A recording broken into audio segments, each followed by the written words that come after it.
70 के दशक में मुजफ्फर अली की पहली फिल्म आई गमन. Shahryar wrote the lyrics and one song has left a haunting legacy. It says, सीने में जलन, आँखों में तूफान सा क्यों है, इस शहर में हर शख्स परेशान सा क्यों है. Sometimes the worst place you can be at is in your own mind. And WHO data says that India is home to most number of depressed people in the world. They are perhaps living in the worst possible space. Do you know that 21% of Indians are actually living below the poverty line? And there are numerous schemes to bring this level down. But do you also know that as many as 17% Indians today face a problem? The victims remain silent. People around them ignore it or perhaps mock them. And there is no flood of policies which can be antidote. Today, viewers, I have with me somebody who was residing on top of the popularity charts, was surrounded with people and stigmas at the same time, suffered depression. She had two options, stay silent or speak up. But viewers, Deepika Padukone decided to not just speak up. She did not stop there. With Anna Chandy, she started Live, Love, Laugh. And it's such a pleasure to have both of you today on the show because we want to ask you, why did you speak up back in 2015, Deepika? And most importantly, how? Why? I think because I think the biggest challenge for me during those months was not knowing what I was going through or what I was experiencing. So to not have a diagnosis, to not really understand why I was feeling the way I was feeling in my experience was tougher than actually the journey to recovery. And I feel like the minute I was diagnosed with clinical depression, at least I knew what I was experiencing. It was not sort of, sometimes it's the unknown that kind of gives you that feeling of uncertainty, but knowing exactly what it was and then knowing that there is a cure for it. I think both of these factors actually led to my speaking out because it was important for me to share my journey. I had never come across anyone who had spoken about stress, anxiety and depression. And maybe if I had that one person in my life who I had experienced, who had, who probably spelt it out for me so easily, I probably would not have had to struggle and suffer so much. And so I think with my own experience, I think that's what I was trying to give back to people. Who might be experiencing similar symptoms but not really knowing what it is or why they're feeling the way they're feeling. And secondly, to let people know that absolutely anybody can experience mental illness. You can be from any professional, you can be extremely successful, you can you can come from any strata of society, you can be of any gender, and mental illness can affect you. So, and that it's okay to seek help. So I think these were the reasons why, I spoke up, because I wanted people to know, I wanted to be honest about my experience, my journey. I wanted people to know that this is what anxiety and depression is, and that there is an option to recover and to seek help. I didn't want anyone else to go through that feeling of the unknown. I'm sure many people would have already said thank you, Deepika, many a times to you, and even we would like to say it because you at least started a dialogue. And when you were talking about this issue, you said mental illness, but unfortunately, nobody treats it like an illness. It still is not a crisis in our country. Before we talk about, what really it is a crisis in our country. We don't recognize it as a crisis in our country. That's why I said there are no policies at all. Nobody is really perhaps serious about it enough in terms of, schemes. Again, or I think the policies are there. I think we can relook at policies, but I also think that even the few that we have need to be relooked at. Yes. How did you recognize it? You spoke about it. I didn't recognize it. It was actually So my what were the mother who recognized signs, it. really? You feel empty, you feel directionless, you feel lack of motivation. I mean, again, I'm lack of motivation. And you have this sort of pittish feeling in your stomach. It's like a knot in your stomach. You're constantly on the edge. You're nervous. There's a lot of anxiety. And it's not sadness. I think that's the thing to sort of understand, that there's a big difference between being sad. Being sad is transient. It comes and goes. And I think being sad is a part of our emotions that we have to allow ourselves to go through. You go through the highs, you go through the lows, you feel happy, you feel sad, you feel angry.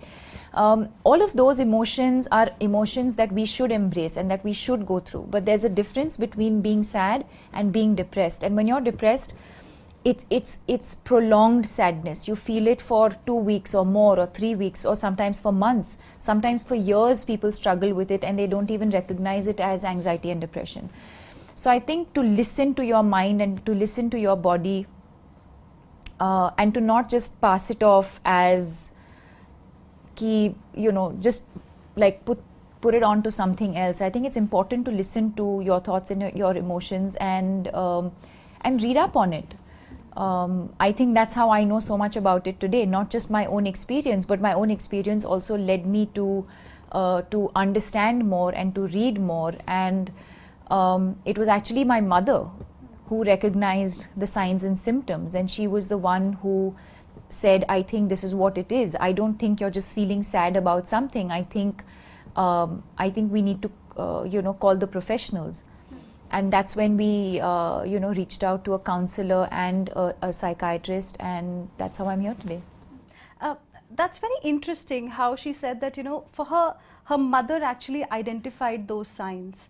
For those who are watching us today, Anna, what is it that they should really look at?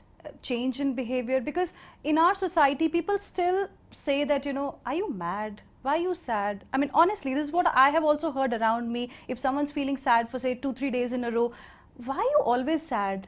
So what should one do? I think the first thing to understand is that in mental illness, the first thing is that it's not obvious to the person who's suffering that it's an illness. They associate it with some form of low mood. The other thing is to understand that it's not just about mood. There are physical symptoms, there are psychological symptoms, and it varies from person to person. And some of the symptoms show up according to the culture where the individual is. So I think what we need to remember, and what I think is important for people around to remember, is if a person is going through a cluster of symptoms for 2 to 3 weeks, then it's really important that the family gets them professional support, because the professional will be able to diagnose it. The other thing which we all need to remember is if I break my hand, or I've got fever, there are symptoms that everybody can see. But when you have mental illness, because we associate it with also some of the stereotype words, and we associate with, as you said, mad, we think that only when somebody is doing something really out of the ordinary or they are violent. That's all not true. Actually, a lot of people who suffer from mental illness, they're not violent at all. Yes. They're much more withdrawn. They just go into their own shell. Absolutely. They start isolating themselves. It's not that they go out there and they're violent and they're beating up everybody. So I think we need to have clarity. And this clarity will only come if we are in constant dialogue. By dialogue, being in dialogue to educate, to bring about awareness. And that is what I think Deepika has done. Because, stigma is a barrier. And what stigma does, it really discredits the individual. And I think Deepika coming out is really landmark, because she was actually taking a risk of getting discredited. Yes. And she took that risk. And I think that is what we need to applaud her for. Absolutely, because do you think, Deepika, that perhaps a bigger battle is also acknowledging that yes, I am suffering from depression? Yeah. So how was it in your case? I was saying this to someone yesterday. So I can't take credit for the fact that I was aware of what I was going through, and but what I will take credit for is the fact that I didn't resist anything. When my mother said, I think you need to seek help, I was open to it. I was the one who picked up the phone on Anna and spoke to her. When the doctors prescribed medication, I was open to that. When the doctor said, you have clinical depression, I accepted it. So I think acceptance, not just for yourself as an individual, but acceptance by the family as well is extremely important.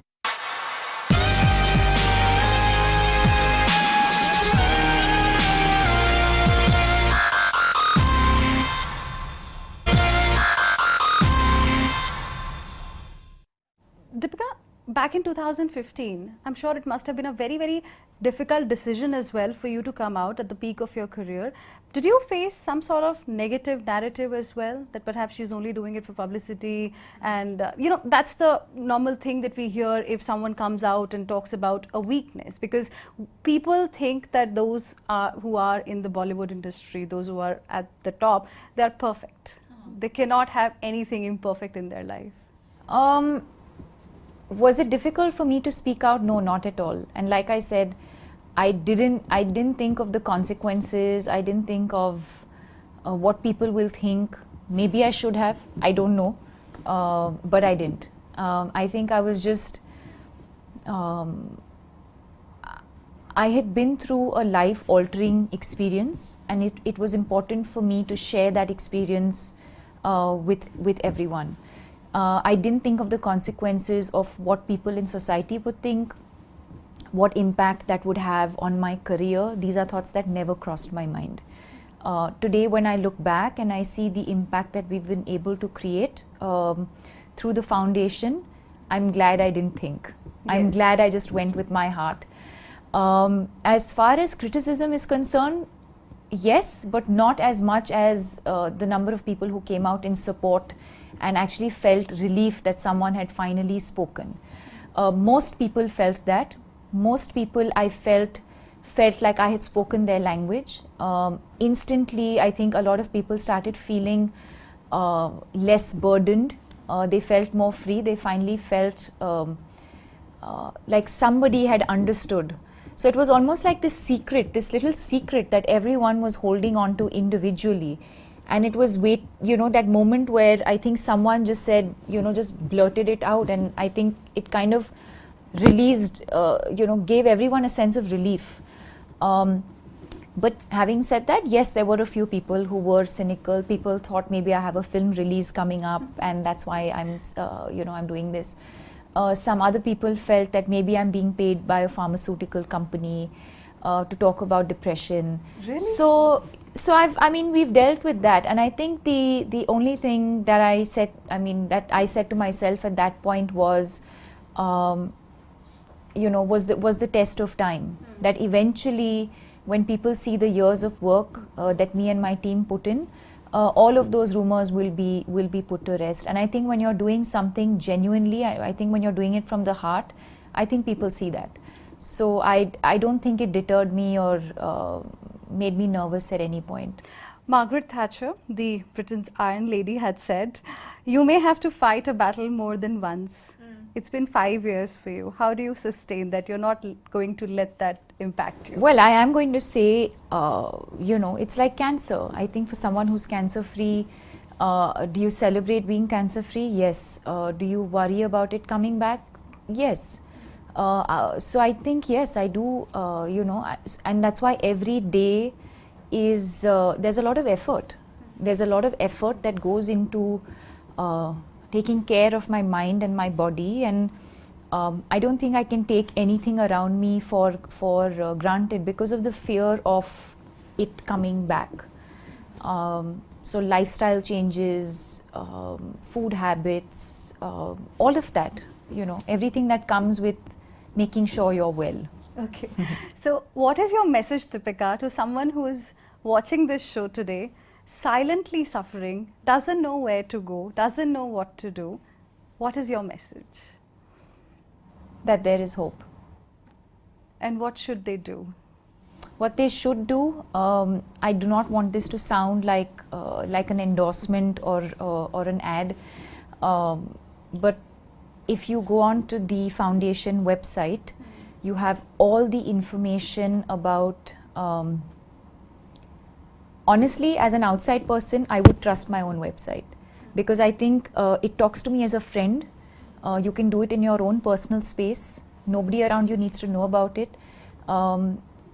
There's ample and more information about the way you're feeling. There's ways to connect with therapists and specialists. As a first line, I would say that's the right thing to do.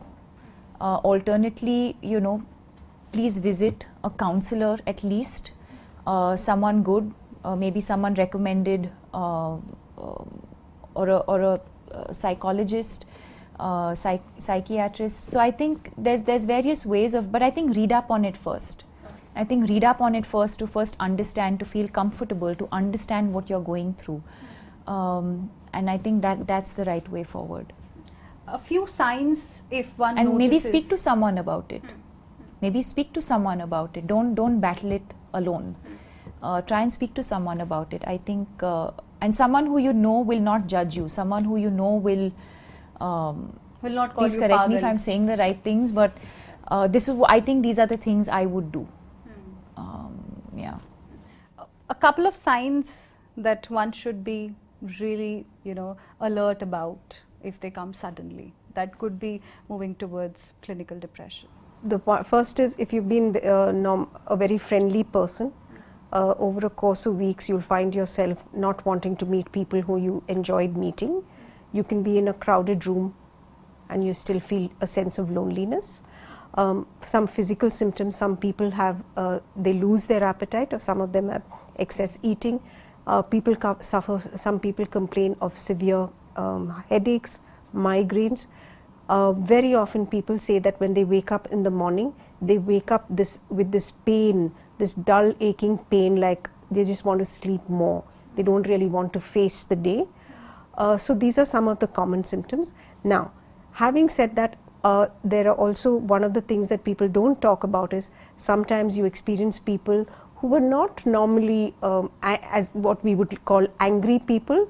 You start experiencing them as feeling aggressive and constantly edgy. These are some of the common symptoms that but you need to know that these symptoms are there and they're continuously there for 2 to 3 weeks. Lastly, for our viewers, your life's lesson.